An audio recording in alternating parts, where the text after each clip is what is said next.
朋友们好，我是 Peter， 今天和大家分享一下种长冈豆的步骤，由我的太太杰妮来担任解说。长冈豆可在春季种植，它根系深，株形大，要选择土层深厚、弱酸性和肥沃的土壤来栽培。播种前，先把土地进行深耕，施足底肥。我是用鸡粪来作为底肥的。这些是在早春的时候育的长冈豆苗，长这么大，可以给它们移栽定植了。先挖一个深约12厘米的坑，放入一把盆栽土，再放入小苗，然后用盆栽土围着小苗填满坑，轻轻地压一压小苗四周围的土。小苗之间的间隔约40厘米。在我右边的4颗小苗是直接播种到地里的。据说移栽的长冈豆会比直接播种到地里的产量高一些。在小苗定植后，要及时浇水。如果在日后的7天内不下雨的话，在这期间还要浇1次水。如果是直接播种的话，要等到最低气温稳定在12摄氏度以上才能下种。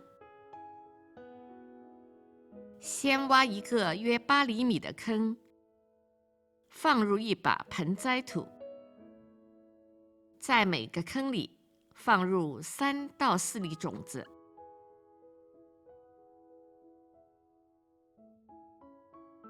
用盆栽土把坑填平，轻轻压一压表面。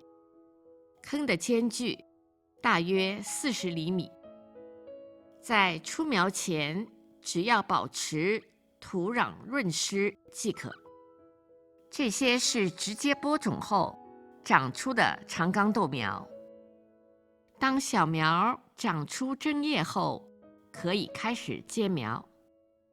将较为弱小的苗拔出，在每个坑里留下2株健壮的苗。接苗后浇1次水。长冈豆是一种喜肥植物，当它出现幼小的藤蔓时，用腐熟的鸡粪给它补充一些额外的肥料。用腐熟的鸡粪会比较安全有效，避免新鲜的鸡粪在土中发酵时产生的热量有可能会把植株的根系烧伤。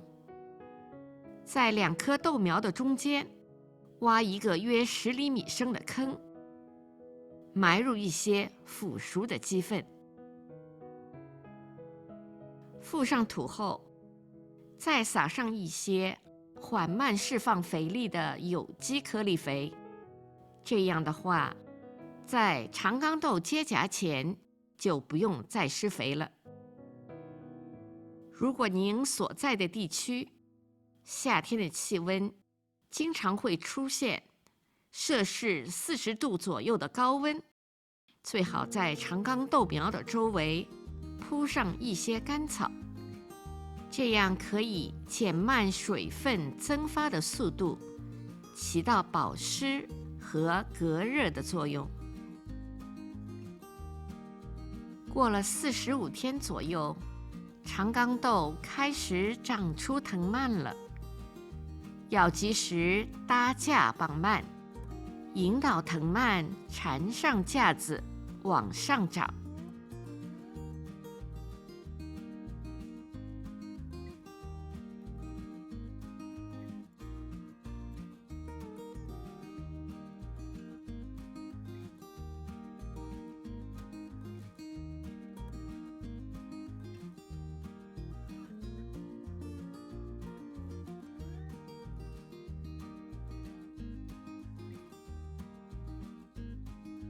长冈豆的藤蔓一般会长到2米以上，所以搭架的高度最好高于2.3米，架子可以搭成人字形的。长冈豆非常容易长虫子，一旦发现有虫害的痕迹，要及时用有机的树油杀虫剂喷洒。树油在每个国家的叫法不一样，它们的效果应该很相似。长冈豆比较耐旱，在平日里要控制好浇水次数。反之，如果水分不足，又会抑制长冈豆的生长发育。请结合本地的气候，灵活掌握浇水次数。简单的说，就是别给它们浇太多的水。当长冈豆开出第一朵花后，就可以把第一花序以下离地面近的侧枝剪除，以保证主藤的强壮。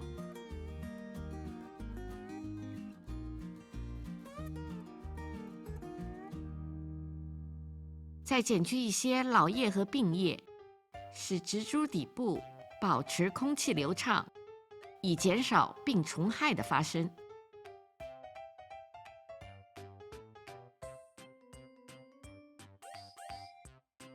当主藤长到高达2到2.5米时，要摘顶或称为打顶，来控制生长，这样可以促进下面侧枝上的花芽形成。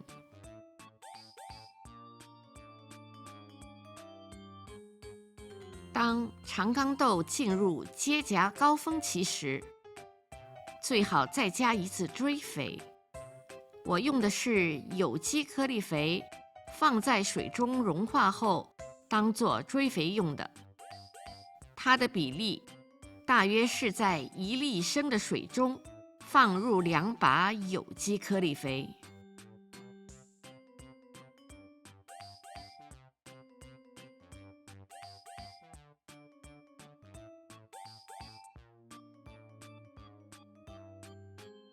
长冈豆的花呈淡紫色，像是一只只飞舞的小蝴蝶，非常漂亮。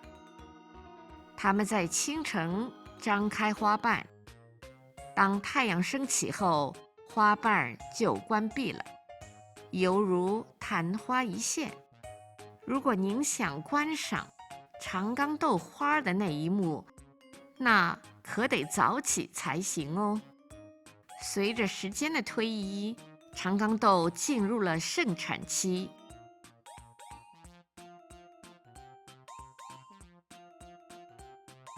在采摘时要小心，最好用剪刀剪，不要用手去硬掐，或者去扯下长冈豆，也不要触摸花序上的花芽，让荚上剩下的花芽继续发育，长出第2轮的果实。顺便提一下，今年种过长冈豆的土地，最多连续种植2年，之后需要换个地方种植，不然的话会影响到产量和质量。